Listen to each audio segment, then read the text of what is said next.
26 है, दिन है सोमवार। अपने विद्यालय की परंपरा के अनुसार हम लोग चेतना सत्र के दौरान, मॉर्निंग असेंबली के दौरान ऐतिहासिक संदर्भ की चर्चा किया करते हैं। आज भी ऐतिहासिक संदर्भ की चर्चा हम लोग करेंगे।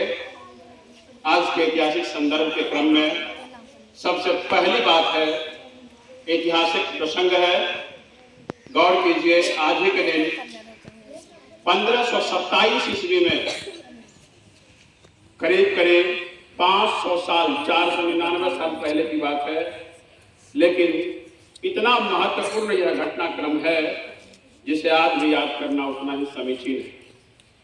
आज के दिन 1527 ईस्वी को खानवा के मैदान में, खानवा के युद्ध में चर्चित युद्ध रहा है, जो मुगल सत्ता को भारत में स्थापित करने के लिए बाबर आए थे। जो पानीपत की लड़ाई 1526 में हुई थी, उसमें इब्राहिम लोदी को हराकर वे भारत में मुगल सत्ता की नींव डालने की चेष्टा में थे।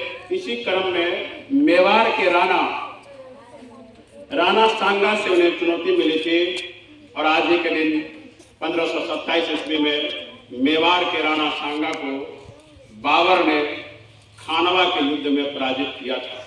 वह खानवा आगरा से 35 किलोमीटर दूर है।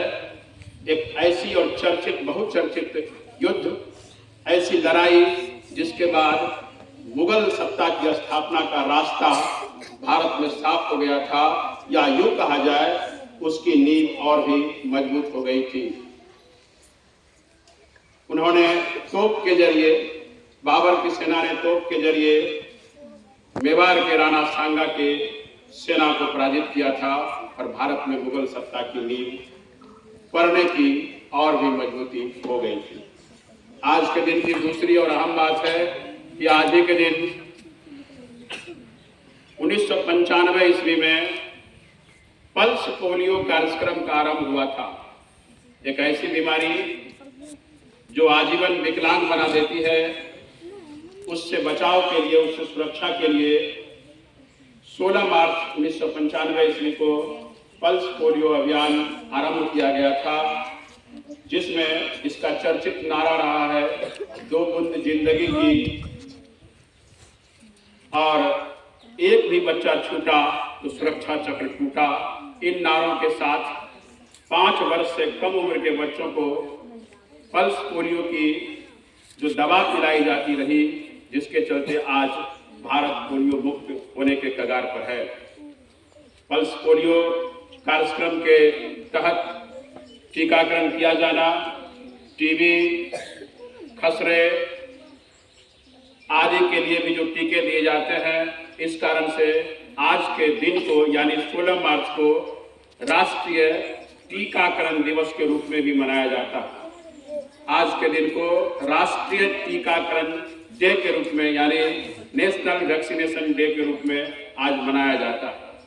आज के दिन की तीसरी बात है कि आज ही के दिन भारत के महान कवि, साहित्यकार, लेखक श्री अयोध्या सिंह उपाध्याय हरियोद का निधन हुआ था।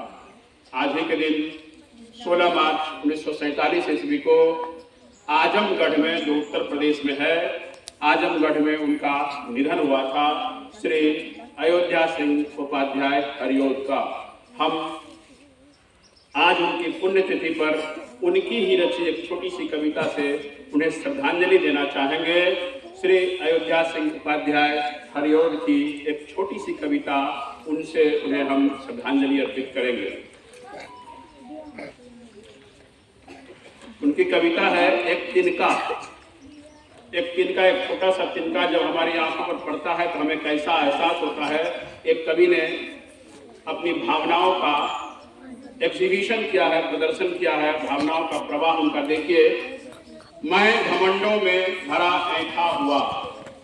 एक व्यक्ति जो घमंड में चूर होता है, तिनका कैसे उसे पराजित करता है।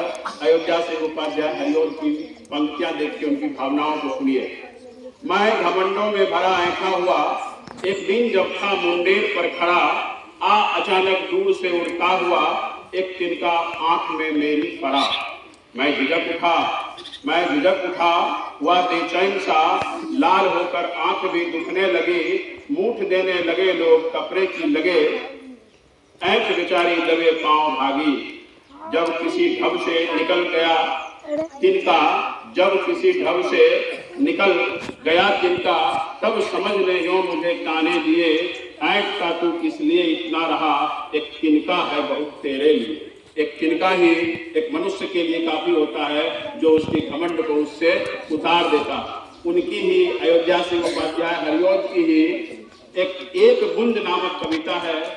इस कविता को एक ऐसे रूप में उन्होंने लिखा, रचा कि जब मनुष्य घर से निकलता है किसी काम के लिए और उस काम को करने के लिए डेस्टिनेशन तक, अपने लक्ष्य तक, गंतव्य तक पहुंचता है, तो तब तक कैसी कैसी बातें उनके दिमाग में चलती है, इसकी मानवी देखिए।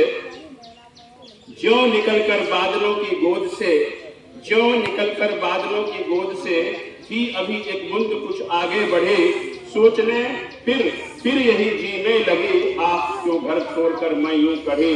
देव मेरे भाग्य में क्या है बदा, देव मेरे भाग्य में क्या है बदा, मैं बचूंगी या मिलूंगी धूल में, या जलूंगी फिर अंगारे पर किसी, चूप करूंगी या कमल के फूल में।